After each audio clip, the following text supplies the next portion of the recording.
Is Iran attempting to send a calculated signal to Trump, with speculation now swirling around Mojtaba Khamenei's fate?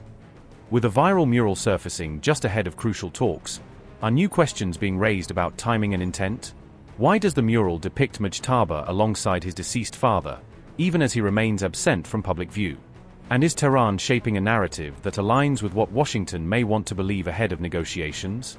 A newly surfaced mural featuring Iran's supreme leader has sparked fresh speculation surrounding Mojtaba Khamenei. The mural, reportedly displayed in Iran, appears to include Mojtaba Khamenei alongside prominent figures from the country's leadership. What stands out, however, is the combination of images placed alongside the current supreme leader in the display. The artwork also features his father, the late supreme leader Ali Khamenei, along with the founder of the Islamic Republic. Footage of the mural quickly circulated online and was reportedly captured in the city of Mashhad. The portrayal of the current supreme leader appears alongside individuals who were reportedly killed during the recent conflict.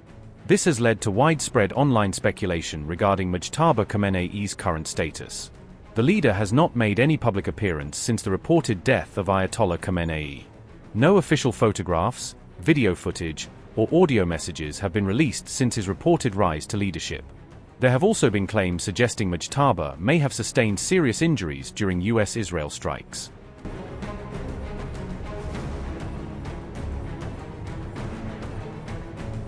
Amid this uncertainty, reports indicate that senior IRGC commanders may currently be directing key decisions in his absence. Ali Khamenei was described as a leader who had the final say over nearly every major issue, from war and peace to negotiations and strategic state decisions. His son and successor, however, is not playing that same centralized role, according to the New York Times report. Amid Mojtaba's continuing absence from public view, IRGC commanders appear to have emerged as the key decision-makers in the new structure. The New York Times said that new command structure was pieced together through interviews with 6 senior Iranian officials. Abdolreza Davari said, and I quote, "Mojtaba is managing the country as though he is the director of the board. He relies heavily on the advice and guidance of the board members, and they collectively make all the decisions. The generals are the board members." Unquote.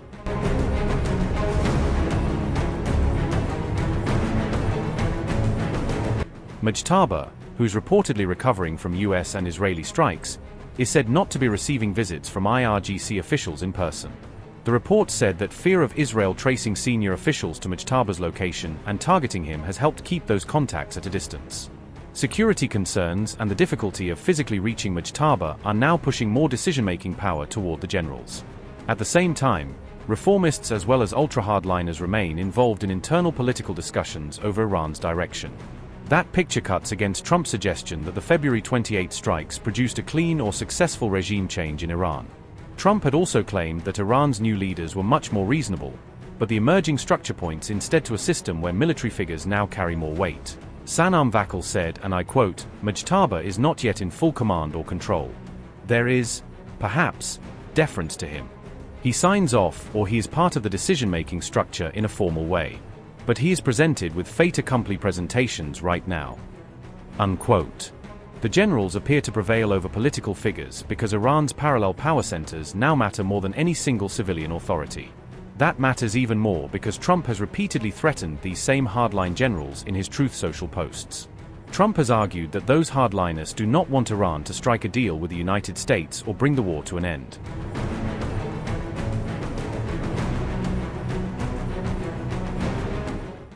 US President Donald Trump has issued a fresh ultimatum to Iran, this time giving Tehran 3 days.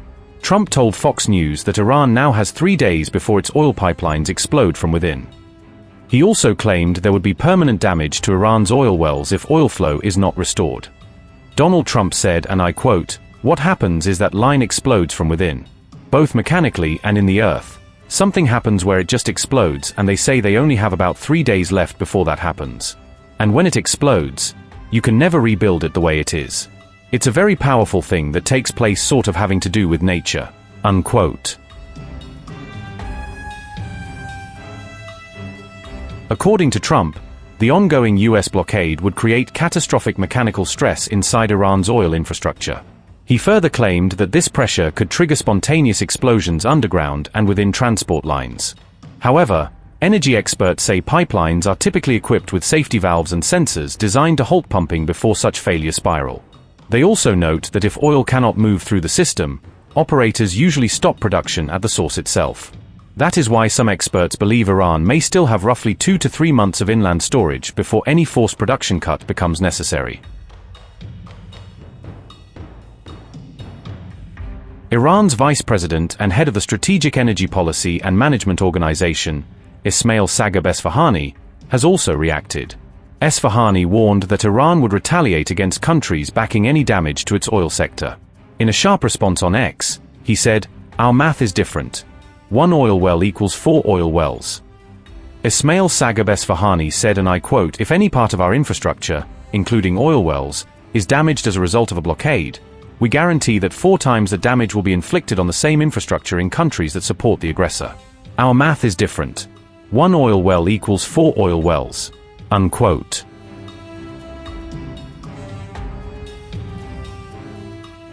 Despite an intense US naval blockade on Iranian ports, new data suggests the strategy is far from airtight, with Tehran continuing to export oil in ways that undercut American pressure. The blockade, imposed on April 13th, was designed to choke off Iran's primary source of revenue by restricting ships going to and from Iranian ports, especially those carrying crude.